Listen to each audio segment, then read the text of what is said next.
Voilà, ici stade olympique de Nouakchott pour ce match entre les anciens footballeurs de la Mauritanie et l'association des anciennes gloires de Thiès.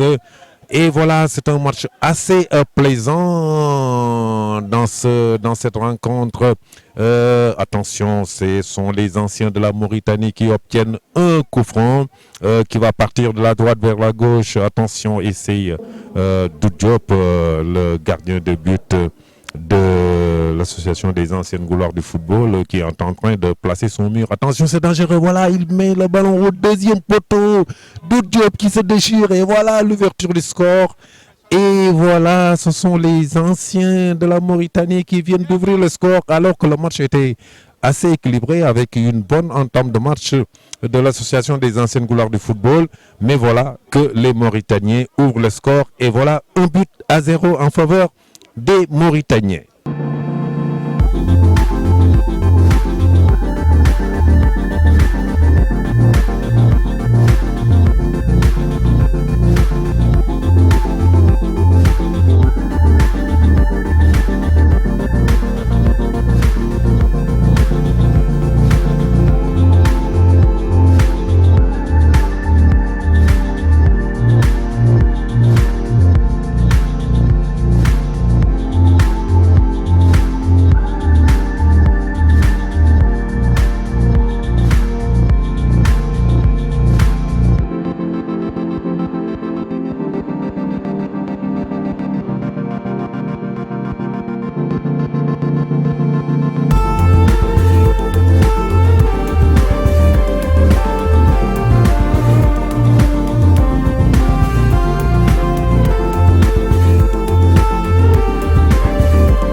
Voilà, ici stade olympique de Nouakchott pour ce match entre les anciens footballeurs de la Mauritanie et l'association des anciennes gloires de Thiès.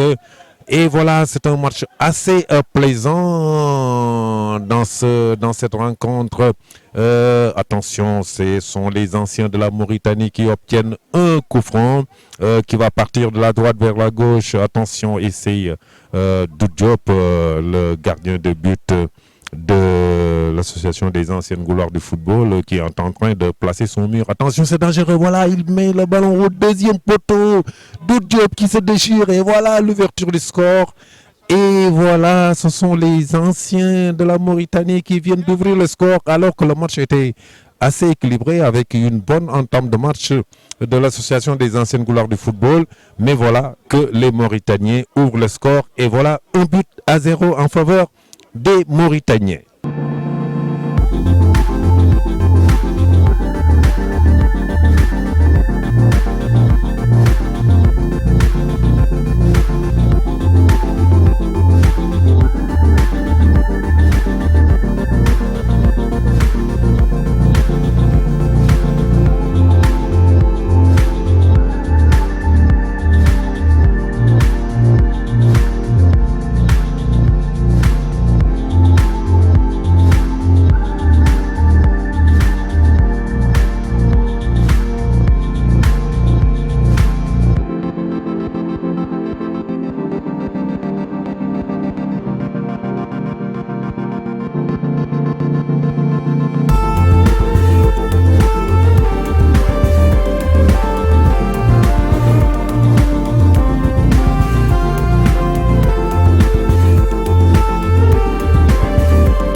Voilà cette deuxième période de cette rencontre. Toujours les Mauritaniens qui mènent au score 1 but à 0. Et voilà les anciennes gloires qui vont essayer d'égaliser Pape Diop à l'intermédiaire.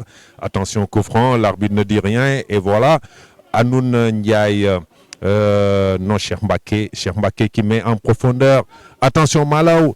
Non, il ne peut pas contrôler ce ballon. Et c'est une sortie de balle. Waaw mais daal li ma gis nii su dakul moom Mauritanien yi dinañu yóbbu ndam li benn bal ci dara ndax nag am na changement yu bëri. C'est vrai que match de gala la ñi ñëw ñëpp dañoo war a laal ci match bi mais les Mauritaniens dans cette deuxième période ñoo am ascendance ci match bi. Attention, Mauritaniens yi ñooy doxal.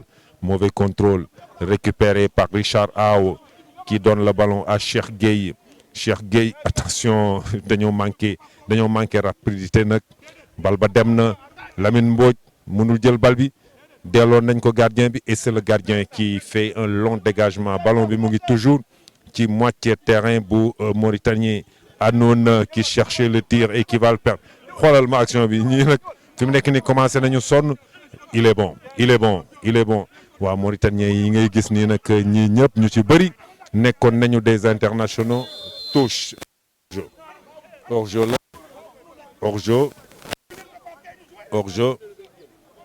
hors-jeu li des ci match bi moom xam naa ne bëreetul am na beneen joueur bu gaañu fële kii ngeen gis nii muy arbitré di Moussa Seck waaw Moussa nag nekkoon na ci équipe nationale bu Mauritanie bi moom aussi c'est un arbitre international et voilà c'est la fin du match 1-0. non jamono bi neex na trop waaw xam nga lii moom yàgg nu nga def suñuy diggante c'est juste finalement dafa dem ba rax ay affaire mbokk ak yooyu quoi on est tous devenus des amis ak yooyu donc victoire bi ak défaite bi yëpp c'est pas important l'essentiel mooy jumelage bi rek est ce que demlante ak diggante bi daal diggante ñaari équipe yi loolu moo am solo quoi leneen amul solo incha allah. waaw depuis kañ ngeen commencé di def seen joŋante yi ak ñi. bon depuis ay 2007 waaw 2007 comme ça. ñu demalante dikkalante gënoon na yaatu fii sax mais affaire dafa am ñu mujj am nga xam ne mujj désister donc ñun on a gardé toujours l'amitié quoi ak kii bi jumelage. jërëjëf donc c'est ça hein, le match là c'est comme ça que ça s'est déroulé et que ñoom ñoo mujj yóbbu ndam li 1-0. non lii dafa baax ci ñaari réew yi nga xam ne yëpp benn lañu.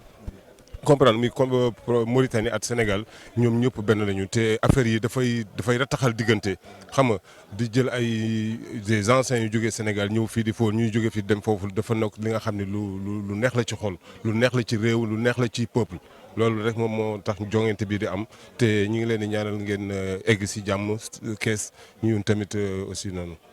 Moussa Seck, professeur de français, ancien arbitre international, ancien international aussi de football et ancien arbitre international. Depuis quelques années, on a déjà eu ce parrainage entre nous et les Gaulois de Thiès. Ça a commencé d'abord avec les Saint-Louisiens et ensuite ce sont les Thiessois qui sont rentrés dans les rangs et on perpétue justement ce parrainage et ces rencontres parce que comme on le sait tous, la Mauritanie et le Sénégal, c'est peut-être deux pays mais c'est un même peuple. Et donc c'est justement ce qu'illustre justement cette rencontre d'aujourd'hui où nous sommes vraiment très contents d'abord de recevoir nos frères Thiessois et ensuite de continuer justement ce jumelage qui pour nous est une chose fondamentale parce que certes nous sommes de grandes personnes, alhamdoulilah, mais aussi nous sommes des gens qui veulent continuer justement ce brassage entre ces deux populations qu'on ne peut pas séparer. Bien sûr, je pense que c'est d'abord ça le sport, que le sportif lui ne vieillit jamais. Et je pense que c'est ça l'illustration aussi de notre présence ici aujourd'hui. Quand nous jouons, on se rappelle d'abord les confrontations peut-être quand on était encore en activité entre Sénégalais et Mauritaniens. Et là encore, maintenant, c'est beaucoup plus fraternel, c'est beaucoup plus amical. Mais au-delà même de l'amicalité, donc c'est un peu de la rencontre, je parlerai plus de fraternité. Et ces souvenirs justement d'anciens footballeurs, et on se taquine d'ailleurs, hein, dans le CGT.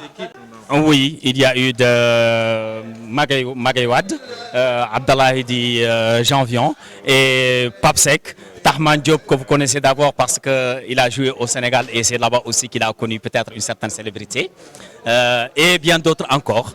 Oui, après ma carrière de footballeur, je suis rentré dans l'arbitrage. Peut-être à un âge un peu tardif, peut-être à 33 ans si je me rappelle bien, pour faire justement 12 années dans l'arbitrage, pas plus que ça. Et parmi ces 12 années, quand même, je suis arrivé à l'international. Je pense que c'est peut-être la carrière de footballeur voilà, qui est passée. Voilà. Voilà. Nous avons perpétué le Khamni à mon fille. Moi Sénégal ak Mauritanie parce que man mi di leen wax sax Mauritanie la sama yaay naar la mais sama papa sénégalais la donc te du man kenn ñu bare fii si équipe bi c'est la même chose moo tax it bu ñu dajee du ñu sentir ni sax ay étranger la ñu nekkal parce que suñuy mag suñuy rak suñuy doomu ndey la ñuy àndal moo tax it affaire bi gën a neex gën a yàgg tamit li ko yàggloo d'abord loolu la parce que gis nañ fi Gambiens yi ñëw nañu ànd ak ñun mais ñoom tamit mënuñu sax yàggul daal àndandoo bi yàggul bëggoon ko yaatal si yeneen dëkk bon yàlla bind ko mais xëy na tamit lii yàgg fi di wéy ñu mën di dem di leen fekk fële mu ngeen ñëwee fekk nu fi avec kontaan ci nag te naka yàlla yàggal daal.